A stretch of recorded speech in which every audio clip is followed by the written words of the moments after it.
저는 항상 이 부르심에 대해서 늘 고민합니다. 사실 지난 학기 때 저는 이제 열왕기 상하를 이제 조금 이렇게 깊이 들여다보고 공부할 수 있는 시간을 가졌어요. 그러면서 참 열왕기 상하에 되게 내가 알았던 건데 몰랐던 것도 많더라고요. 그러면서 하나님의 은혜를 많이 누릴 수 있었는데 그 은혜를 이 시간 좀 나누고 우리가 좀 돌아보기를 원합니다.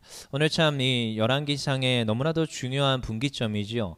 엘리야와 엘리사의 지금 이제 그 엘리야가 엘리사를 부르는 지금 이 장면. 그래서 엘리야에서 엘리사로 사역이 이제 옮겨가고 지금 시작되는 것들을 이제 보게 되지요. 그래서 참 이 부르심, 이 부르심에 대해서 다시 한 번 더 고민해 보게 됩니다. 우리 읽진 않았지만 16절에서 뭐라고 합니까? 16절. 너는 또 nim시의 아들 예후에게 기름을 부어 이스라엘의 왕이 되게 하고 또 아벨무홀라 사밧의 아들 엘리사에게 기름을 부어 너를 대신하여 선지자가 되게 하라라고 하고 있습니다. 그래서 불러주시는데 하나님께서 불러주시는 거예요, 사실. 여러분, 근데 하나님이 부르실 때는 여러분 그냥 어느 날 뜬금없이 뭐 거룩한 교회에서 부르시는 게 아니라 하나님께서 어디에 부르시느냐, 그 사람의 그 삶의 모습에서 현장에서 우리를 불러내십니다. 그래서 그 사람이 있는 그대로 하나님은 우리를 사용하여 주십니다. 그래서 다양한 사람이 교회 안에 있습니다. 다양한 사람이 하나님께 불림받습니다. 제가 생각하는 딱 어떠한 규격화된 어떠한 벽돌처럼 만들어진 어떠한 하나님께 아름답게 하나님 가정을 원하시는 그런 모습의 사람을 불러주시는 게 아니라 다양한 사람을 다양한 모습으로 불러주십니다. 근데 어느 현장에서요? 그 사람이 살고 있는 현장에서 우리를 불러내시더라는 거예요. 그게 하나님의 부르심입니다. 그래서 저도 옛날에 이 부르심에 대해서 고민할 때 정말 교회에 다양한 사람들이 오는데 왜 하나님 쓰시는 사람들의 특징은 그렇게 딱 정해져 있지 않더라고요. 사람들마다 다 다릅니다. 왜 이렇게 다 다를까라는 그런 고민들을 많이 했었는데 하나님께서는 어떻게 불러주세요? 그 삶의 그 자리에서 오늘도 우리를 불러내시더라는 거예요. 그래서 시편 78편 70절에 보면 다윗을 택하여서 우리 78편 70절 또 그의 종 다윗을 택하시되 양의 우리에서 취하시며 젖 양을 지키는 중에 그들을 이끌어내사 그의 백성 야곱 그의 소유인 이스라엘을 기르게 하셨더니 이에 그가 그들을 자기 마음의 완전함으로 기르고 그의 손에 능숙함으로 그들을 지도하였도다. 우리 첫 절 한번 띄워줘 보세요. 처음에 70절 처음 부분, 제일 처음 부분. 또 그의 종 다윗을 택하시되 양의 우리에서 취하시며, 다윗을 어떻게 불렀어요? 양의 우리에서 취하시는 거예요. 그가 지금 양떼를 지금 이렇게 치고 있는, 양을 몰고 있는 그 목동인 그 다윗을 오늘 하나님은 불러내십니다. 그리고 불러내시고 다른 그의 하나님의 백성들을 잘 양육하고 그 양육하고 또한 지도할 수 있도록 다윗을 보내시더라는 거예요. 근데 그 또 다윗이 가서 어떻게 해요? 70절의 끝에 그들을 자기 마음의 완전함으로 기르고 그의 손에 능숙함으로 그들을 지도하였도다. 그 다윗을 통하여서 마음의 완전함으로 기르고 손의 능숙함으로 그들을 지도하게 하는 것, 이게 하나님께서 부르신 자를 통하여서 일하시는 방법이더라는 거죠. 여러분, 그래서 우리는 하나님께 불림받았다라는 것을 명확히 알아야 됩니다. 근데 어디서요? 우리의 삶의 현장에서 나를 보내어진 내가 할 수 있는 것들의 그 모습에서 우리를 불러내세요. 그래서 어떤 사람은 굉장히 온유한 사람이 있고요, 어떤 사람은 굉장히 강팍하고 굉장히 좀 성격이 난폭한 사람이 있습니다. 근데 하나님은요 양쪽을 다 쓰십니다. 온순하고 순하고, 요즘은 뭐 그런 거 많이 하더라고요. I냐 E냐 MBTI 하면서 한쪽은 완전 내성적인 사람, 한쪽은 완전히 외향적이고 어떠한 이렇게 나서는 거 좋아하는 사람. 근데 양쪽 다 쓰십니다. 하나님께서는 양쪽 다 쓰세요. 그래서 저한테도 어떤 분이 제 아들이 이렇게 괴팍하고 뭔가 성격이 소위 말해서 나쁜데 이 사람도 하나님 쓰실까요? 이럴 때 저는 그 사람을 보면서 그 사람도 하나님 쓰십니다. 여러분, 괴팍한 사람이 오히려 하나님 일을 더 잘할 때가 많습니다. 근데 또 온순한 사람이 하나님 일을 할 때 또 잘할 때가 있습니다. 그러니까 양쪽이 조화를 이룰 때 하나님께서는 균형 있게 그 하나님의 사역들을 이루어가는 것을 보게 되더라는 거죠. 그래서 그 있는 모습 그대로 하나님께서 데려옵니다. 물론 여러분 알죠? 성경의 법칙. 이 사람 이건 다 학교를 나와야 돼요. 고난의 학교, 어려움의 그 광야의 학교를 다 통과해야 하나님 쓰시는 아름다운 도구가 되는 거죠. 그렇지만 그 있는 모습 그대로에서 불러내더라는 거예요. 마태복음 4장 18절에 19절, 예수님이 제자들을 부르실 때도 이러한 모습이었습니다. 갈릴리 해변에 다니시다가 두 형제 곧 베드로와 시몬과 그의 형제 안드레가 바다에 금을 던지는 것을 보시니 그들은 어부라. 그들을 어떻게 불러요? 어부인 그 상태로 불러냅니다. 그래서 너희를 사람 낚는 어부가 될 거야. 너희를 고기 낚는 어부 말고 사람 낚는 어부로 내가 하나님께서 쓰시겠다는 거예요. 이게 주님의 부르심이었어요. 참 신기하죠? 표현이. 우리는 다 압니다. 사람 낚는 어부, 그래, 전도하고 하나님 말씀 전하는 사람. 근데 거기에 특징 지어서 말하는 바 어부라는 거예요. 그의 삶에 그가 가진 은사와 그가 가진 달란트와 그가 가진 재능을 다 총동원하여서 하나님 사용하시겠다는 거예요. 하나님의 부르심은 이 삶에 내가 가진 것들을 다 있는 그대로 가진 것으로 우리를 불러주십니다. 여러분, 그 하나님이 불러주신 굉장히 특이한 사도 있지요. 예수님께서 12사도만이 아니라 예수님 죽으시고 소천하시고 나서 나중에 불림받은 사도 누구예요? 사울이고 바울이고. 그래서 이 바울을 부를 때도 여러분, 왜 하나님께서 이 바울을 불러주셨을까? 저는 사실 퀘스천이 많았습니다. 그는 어떤 자였습니까? 사도행전 9장 1절 2절, 사도행전 9장 1절 2절 읽어보겠습니다. 시작. 사울이 주의 제자들에 대하여 여전히 위협과 살기가 등등하여 대제사장에게 가서 다메섹 여러 회당에 가져갈 공문을 청하니 이는 만일 그 도를 따르는 사람을 만나면 남녀를 막론하고 결박하여 예루살렘으로 잡아오려 함이라. 그는 기독교 예수 그리스도를 따르는 이들을 다 잡아다가 고문하고 죽이는 일에 앞장섰던 인물이에요. 근데 그는 굉장히 어떤 인물로 기록돼요? 사도행전 9장 1절에 보니까 사울이 주의 제자들에 대하여 여전히 위협과 살기가 등등하여. 그의 지금 열심이 느껴지십니까? 그의 지금 포악함과 그의 지금 악함이 느껴지십니까? 그의 열심이 느껴지십니까? 이 열심을 하나님은 보셨다고 저는 성경을 보면서 보게 돼요. 여러분, 하나님께서 이 사울을 불러서 쓰시는데 이 사울의 열심, 앞만 보고 직진하는, 계획하고 그 모든 것들에 딱 돌입하면은 해내고야만은 이 사람의 성품과 그것을 하나님께서는 귀하게 여기셔서 그를 불러내십니다. 그리고 그를 하나님 쓰시기에 합당한 자로 만들어 쓰시더라는 거예요. 저는요, 이때까지 수많은 사람들을 봅니다. 그래서 저는 안 된다는 말을 별로 안 좋아합니다. 하나님께서는 저도 만들어 쓰시고요, 어떠한 사람도 다 만들어 쓰시더라고요. 하나님께서 만드시면 만들어집니다. 그래서 이 만드심의 시작은 순종으로부터 출발하는 거예요. 순종하며 하나님 만들어 쓰십니다.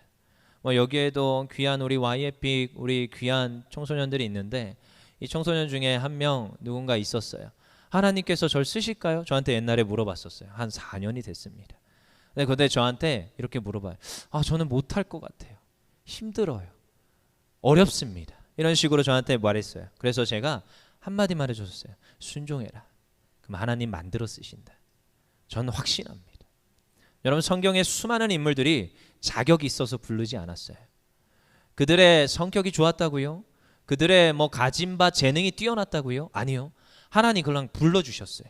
다양한 모습이지만 그들의 삶의 현장에서 어부면 어부, 그리스도인들을 잡아다가 죽이는 이면 죽이는 이, 여러 종류의 그 다양한 성품을 가진 이들을 그냥 불러주셨어요. 그리고 하나님께서 만들어주십니다. 삶의 현장에서 불러내셔서 다양하게, 때로는 망치질을 할 때도 있고요, 때로는 그가 필요한 것들을 채워줄 때도 있고요, 그 여러 가지 방법들을 통하여서 그 한 사람을 만들어 가십니다. 그래서 그 자세, 그 지금 태도들을 하나님께서 만들어 가세요. 근데 그 출발은 하나님의 말씀에 순종하고 나아가는 것. 부르심에 응답하고 내가 순종하고 걸어가는 것, 그게 출발이에요. 마태복음 25장 23절에서도 뭐라고 하십니까? 그 주인이 이르되 잘하였다 착하고 충성된 종아, 내가 적은 일에 충성하였음에 내가 많은 것을 내게 맡기리니 내 주인의 즐거움에 참여할지어다. 충성하는 것, 이건 순종하는 것. 하나님께 충성하며 하나님 만들어 쓰십니다. 이게 부르심에 응답하는 우리의 자세요, 태도인 줄 믿습니다. 근데요, 우리가 또 잘 아는 말씀이 있죠. 마태복음 25장 23절 다음에 충성하였음에 라고 했는데 우리 24절 26절 우리 너무 잘 아는 말씀이에요. 한 달란트 받았던 자가 와서 이르되 주인이여 당신은 굳은 사람이라 심지 않은데 거두고 해치지 않는데 모으는 줄을 내가 알았으므로 두려워하여 나가서 당신의 달란트를 땅에 감추어 두었나이다. 보소서 당신의 것을 가지셨나이다. 그 주인이 대답하여 이르되 악하고 게으른 종아, 나는 심지 않은 데서 거두고 해치지 않는 데서 모으는 줄을 내가 알지 못하였느냐 하면서 꾸짖으시죠. 여러분, 이런 걸 보면서도 사실 이 비유에서 우리가 이 한 달란트 받은 자를 참 안쓰럽게 바라봅니다. 하지만 여러분, 이 한 달란트 받은 자를 주인이 평가하는 한마디가 있어요. 그는 어떤 자라? 악하고 게으른 종이라는 거예요. 그에게 준 그 달란트를 사용하지 않고 파묻어 놨어요. 여러분, 근데 파묻어 놓고 이 악하고 게으른 종, 이 한 달란트 받은 자는 사실 파묻어 놓고 뭐 했을까요? 자, 1번 놀았을 것이다. 2번 뭔가 다른 걸 열심히 했을 것이다. 사실 모르겠습니다. 성경에 안 써 있으니까. 근데 저는 이렇게 생각해요. 뭔가 다른 걸 열심히 했을 것 같아요. 왜? 옆에 다른 사람들도 열심히 하거든요. 거기 보면 2달란트 받은 자, 5달란트 받은 자 나오지요. 그가 분명히 뭔가를 하고 있습니다. 이 한 달란트 받은 자도 숨겨놓고 뭔가 다른 거 하고 있었을 거예요. 근데 여러분, 하나님 원하시는 건 뭐예요? 한 달란트를 하는 거예요. 이 한 달란트를 하는 걸 원하세요. 작은 것에 충성하는 걸 원하신 게 이 주인이요 하나님께서 원하시는 바입니다. 여러분, 그래서 불러주셨을 때는 그 부르심에 합당하게 행하면 됩니다. 충성하면 되는 줄 믿습니다. 여러분, 순종하면 되는 줄 믿습니다. 그러면 하나님께서요 만들어 쓰세요. 그가 필요한 게 있습니까? 채우십니다. 능력이 없습니까? 능력 더하십니다. 은사가 없습니까? 은사 더하십니다. 하나님께서 그냥 만들어 주세요. 그래서 오늘 부르심을 우리가 깨닫고 하나님 앞에 쓰임 받기를 원합니다. 그리고 나서 부르심을 받자마자 이 엘리사가 사실 뭐 했어요?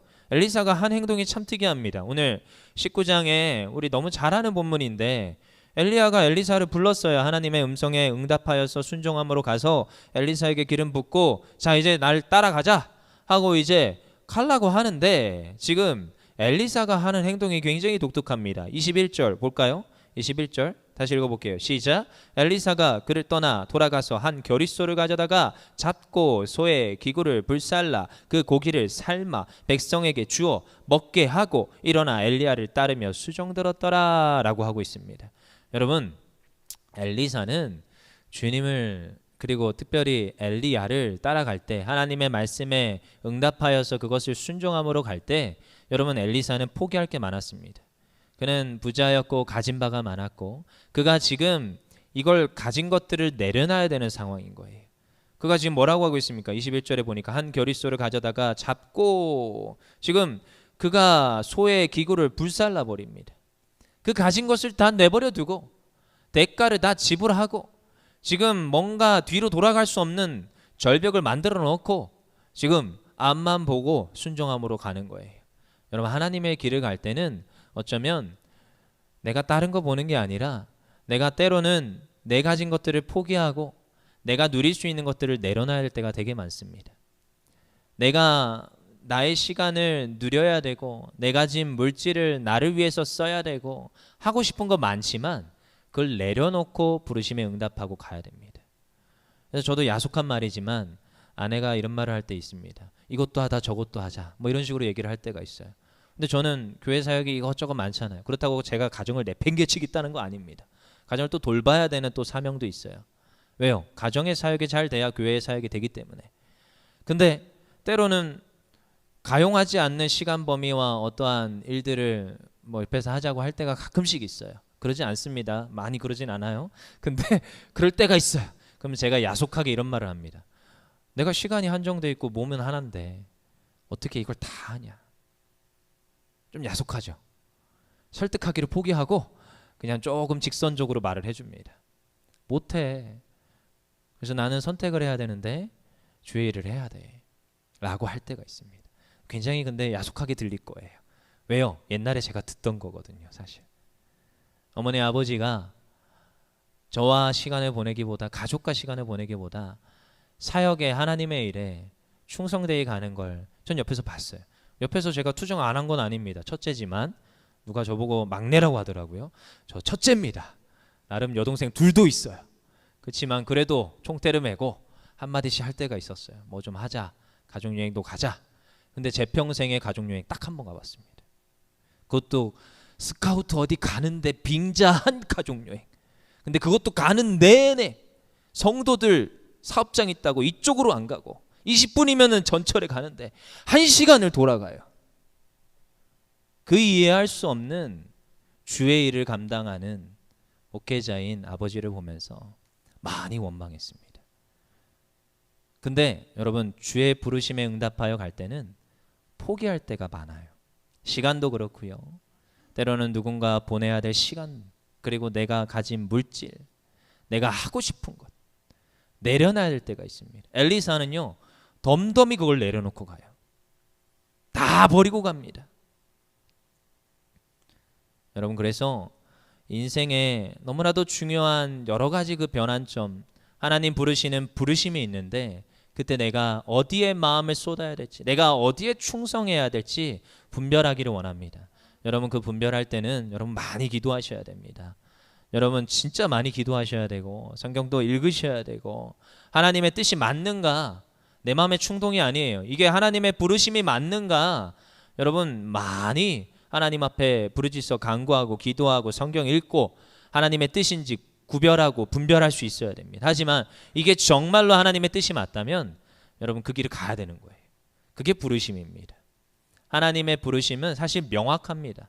분별이 되는 순간 여러분 생각이 많으면, 고민이 많으면 이미 늦었습니다. 생각, 고민 딱 내려놓고 바로 어떻게 하라고요? 순종하고 가는 거예요. 앞선 예수님의 제자들 어떻게 했어요? 바로 버려두고 따라가는 거예요. 엘리사 어떻게 합니까? 바로 버려두고 그 가진 것 다 불살라 버리고 팔아가지고 죽여가지고 그냥 백성들에게 나눠주고 따라가는 거예요. 그게 부르심입니다. 여러분 참 이 엘리사의 이 지금 부르심에 반응하는 이 자세가 참 귀한데, 우리 첫 번째 한번 봅시다. 어떻게 해요? 제가 계속 얘기했지만 21절에 보니까 그 소에 뭘 살랐어요? 기굴로 불살라요. 여러분 이게 여러분 일시적인 감정에 의한 순종이 아닙니다. 여러분 엘리사는 사실 딱 이 날, 지금 이 순간을 기다렸어요. 엘리야가 오기를 기다렸어요. 그래, 엘리야가 와서 자기를 부를 때 어떻게 해야겠다 이미 플랜이 있습니다. 한순간의 감정에 의한 결정이 아니에요. 그는 바로 뒤돌아서 가서 그가 가진 기구를 불살라버립니다. 그리고 조금 더 뒤돌아보지 아니하고 엘리야를 쫓아가요. 여러분 이게 예수 그리스도의 제자요 불림받은 하나님의 사람들이 해야 될 자세입니다. 어떤 거예요? 마가복음 1장 19절 20절에도 예수님의 제자들을 하나님 부르셨을 때, 주님이 부르셨을 때 어떻게 해요? 읽어보겠습니다. 시작. 조금 더 가시다가 세베다의 아들 야고보와 그 형제 요한을 보시니 그들도 배에 있어 그물을 깁는데 곧 부르시니 그 아버지 세베대를 품꾼들과 함께 배에 버려두고 예수를 따라가니라. 여러분 예수님의 제자들인 이 야고보와 요한, 여러분 근데 뭘 버려둬요? 여기 특별히 명칭이 정해져 있죠. 띄워주세요. 좀 자꾸 사라지지 마. 뭐예요? 그 아버지 세베대를 그리고 품꾼들과 함께 배에 버려두고. 그러니까 뭘 같이 버렸어요? 그러니까 아버지 버린 게 아니에요, 그렇죠? 아버지를 모셔다 두고, 근데 아버지를 등 뒤로 하고 아버지 그리고 품꾼 배. 여러분 지금 이 야고보와 요한은 부자입니까? 가난한 일반 평민일까요? 부자입니다. 이 시대는. 여러분 집에 품꾼 한 명씩 있지요? 굉장히 지금 우리가 그냥 스쳐 지나가듯이 보지만 그 아버지와 품꾼과 배를 내비두고 예수님을 따르는 거예요. 그들이 상속받아 마땅한 아들들입니다. 그리고 그 집에 품꾼이 있고요, 배가 있어요. 그러니까 일반 서민이 아니라는 거예요. 그들은 가진 자고 그들은 부자였습니다. 하지만 그들은 내려놓고 예수님을 따라가는 거예요. 여러분, 반드시 우리가 그리스도인들이 거쳐야 되는, 훈련되고 양육되고 성장하는 가장 첫 번째 관문이 뭔지 아십니까? 시간도 있지만 물질입니다. 하나님께 이 물질이 훈련이 안 되고 시간도 물질이 포함될 수 있겠지요. 근데 이걸 하나님께서는 철저히 훈련시키십니다. 내가 하나님의 일을 감당하는데 버려두고 따라야 될 것이 있습니다. 저도 하나님의 일을 감당하면서 쫓아올 때 버려두고 따르는 것 중에 하나가 어쩌면 물질일 수 있겠습니다. 그래서 저도 참 야속할 때 있었어요. 하나님, 20대를 다 하나님께 드렸는데 이제 30 전에 하나님 앞에 결혼하겠다고 하나님께 기도했는데 그에 따라서 어떻게 하다 보니까 결혼할 때가 됐습니다. 근데요, 아무것도 없더라고요. 하나님 어떡하지요? 그래서 하나님께 그냥 맡겨드렸더니 그냥 하나님 집 주시더라고요. 물론 제 이름으로 된 건 없습니다. 하지만 그냥 살게끔 하세요. 그게 하나님께서 때로는 버려두고 따르는 하나님의 백성을 하나님께서 만들어가는 과정입니다. 근데요, 철저히 하나님께서는 이것을 버려두고 따르라 하세요. 저거 들고 와 이러지 않아요. 버려두고 따르라는 거예요. 저는 사실 이 엘리사가 이렇게 하는 게 사실 이해가 안 될 때가 있습니다. 여러분, 논리적으로 생각해 보십시오. 저도 어느 날 그 목회자 후보생 교육을 받는데 어떤 목사님, 이제 사실 사업하시는 목사님이에요. 제가 그분을 비난하고자 이 시간에 예화하는 건 아니지만 그분이 오셔서 이렇게 저희에게 목회자 후보생 한 10명 앉아 있었어요. 근데 그 10명을 두고 이렇게 얘기를 하십니다. 자, 너희들이 가서 이제 목회를 할 때 교회를 이제 개척을 할 친구들이 있을 건데 개척할 때 한 가지만 기억해라. 몇 가지만 기억하자 하면서 개척할 개척 멤버 하나, 그리고 뭔가 가지고 있는 재산 있어야 된다. 그리고 부지도 있어야 되고 뭔가 할 게 되게 많아요. 뭐가 이렇게 추가되는 게 되게 많더라고요. 이 모든 걸 너희가 다 준비해야 돼. 그리고 이왕이면 목사 말고 좀 직장도 하나 가져라. 그리고 직장도 좋지만 한 사업장도 하나 운영하면 좋다. 왜요? 본인이 사업장 운영하고 계시거든요. 그렇게 목회해야 돼. 이제 앞으로는 그래. 라면서 우리 후보생들한테 알려주셨어요. 그래서 제가 그걸 들으면서 저는 사실 그런 전혀 생각이 없었거든요. 하나님만의 길을 가리라. 하나님 불러주셨으니까 하나님 책임져 주시겠지 하면서 그 길을 가는 거예요. 여러분, 이것저것 따져보지 않습니다. 엘리사가 지금 그가 가진 것들을 다 불살라버립니다.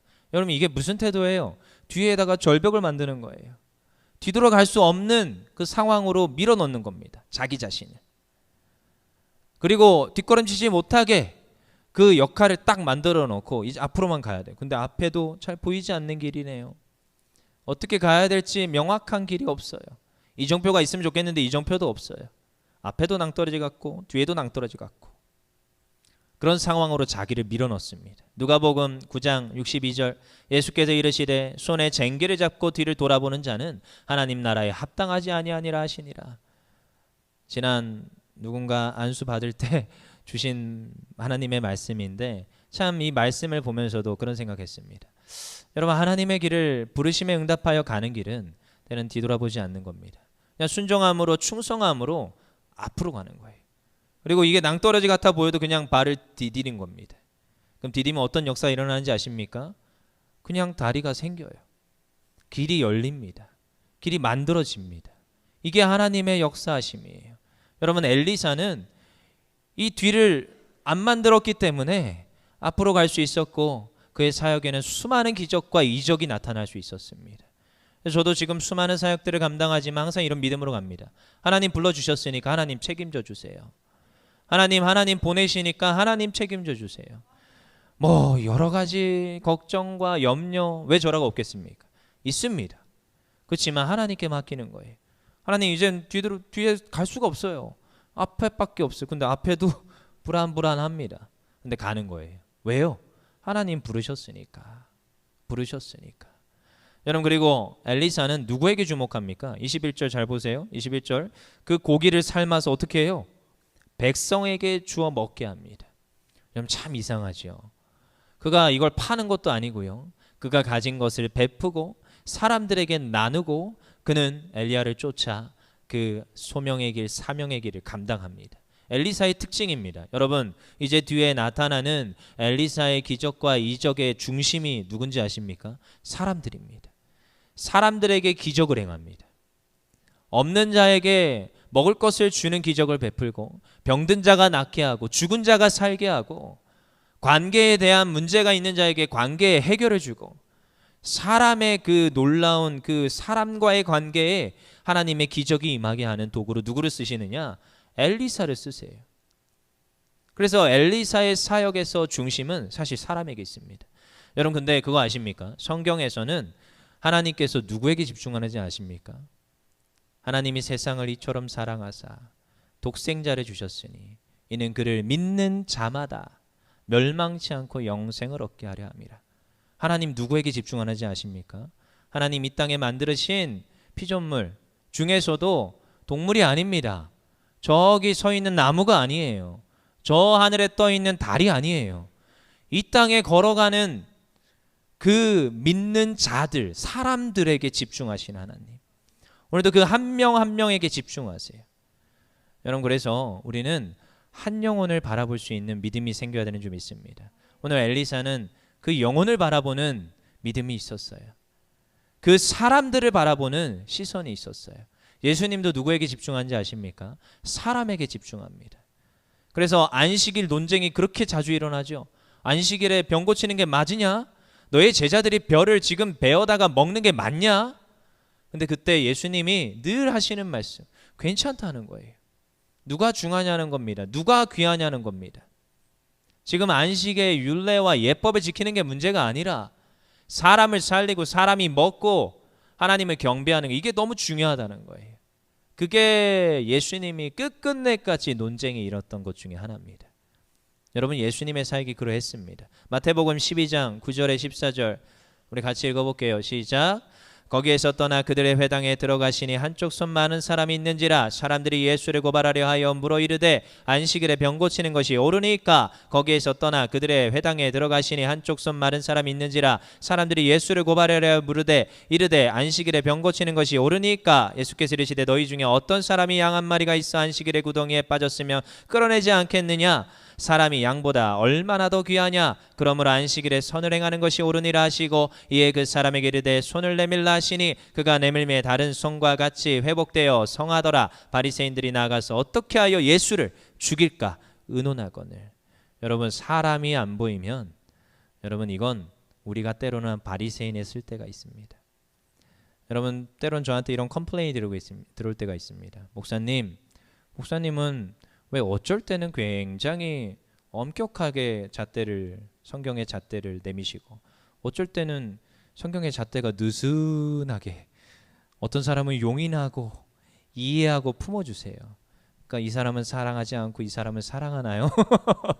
이런 식으로 저한테 컴플레인이 들어올 때가 질문이 들어올 때가 있어요. 그러면요 여러분 우리가 사역을 하다 보면 이럴 때가 있습니다. 사람의 눈높이에 맞춰줘야 될 때가 있어요. 때로는 그 사람의 신앙의 정도에 맞춰줘야 될 때가 있습니다. 아직 지금 밥을 못 씹어요. 근데 어떻게 그 밥을 못 씹는 초신자에게 밥 먹어 이럴 수는 없잖아요. 애기에게는 이유식이 들어가야 됩니다. 젖병을 물려줘야 되는 거예요.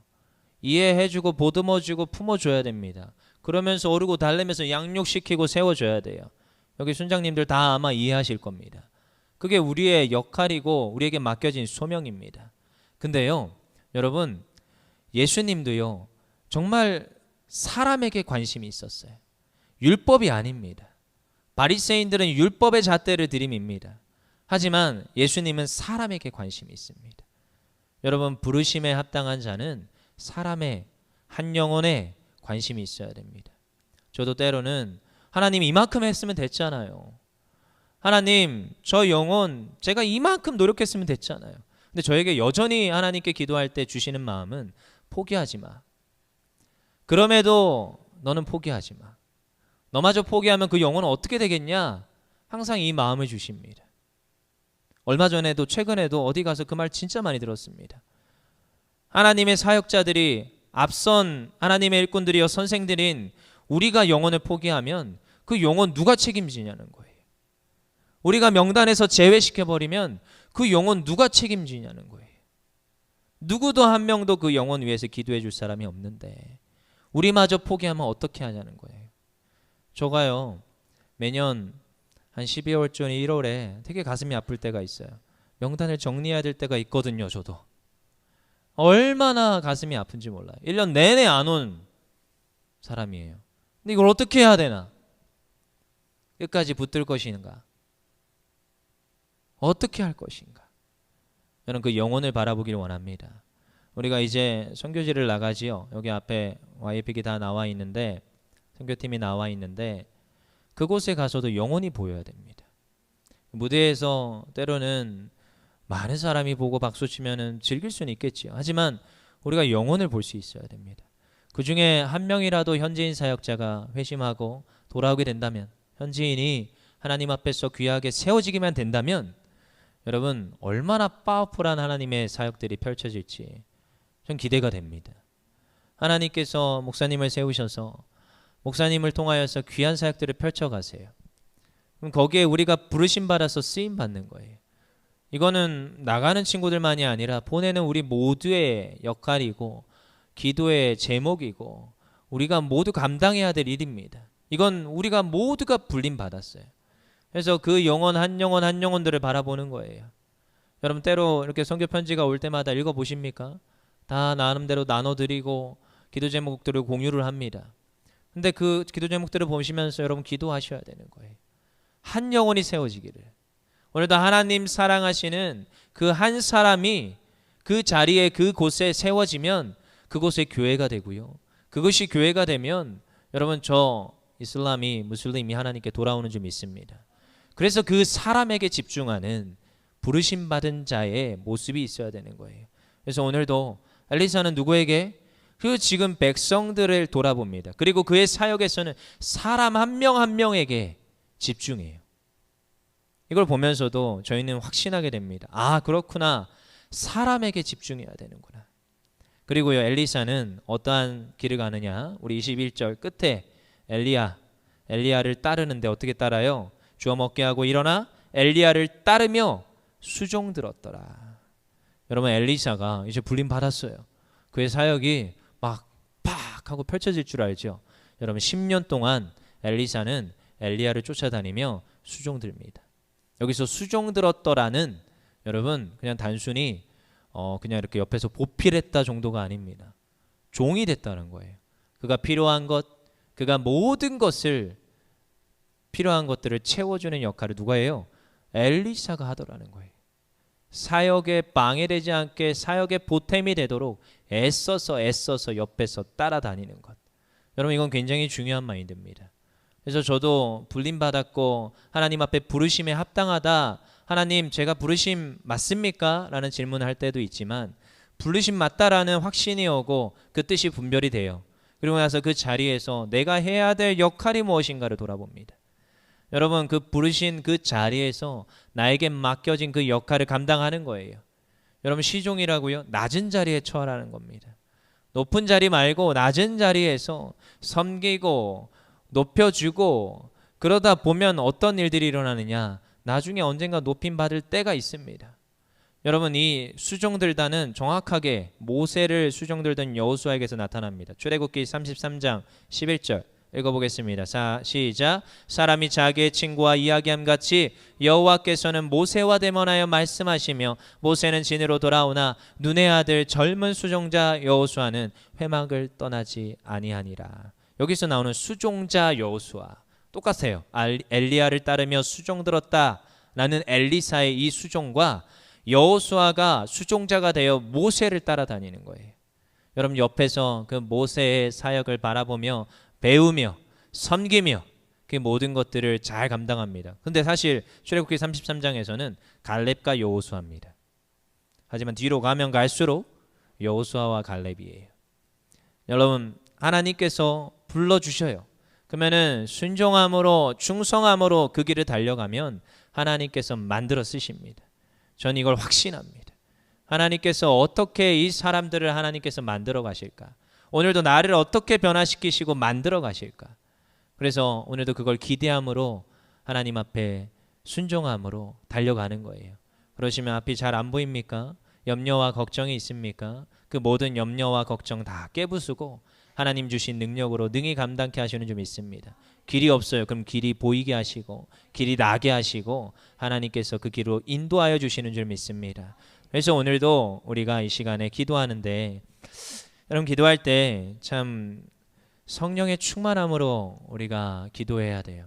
그래서 여러분 참 그럴 때가 있습니다. 제가 사실 저도 캠프를 이렇게 하고 그러면은 우리 청소년이나 이렇게 아이들 데리고 이제 캠프할 때 사실 선생님한테 주문할 때가 있어요. 이제 성령 충만 받으라가 마지막 과거든요. 그러면은 마지막 과 전에 어떻게든 체력을 빼놔라. 체력을 빼놔야 말씀이 들어가고 기도하는 가운데 성령이 임하거든요. 여러분 이 원리가 여러분 좀 이해가 되셔야 됩니다. 왜냐하면 내 육신의 생각이 안목의 정욕, 육신의 정욕, 이생의 자랑 내 육신이 내가 힘이 있으면 내 육신을 내가 컨트롤하려고 합니다.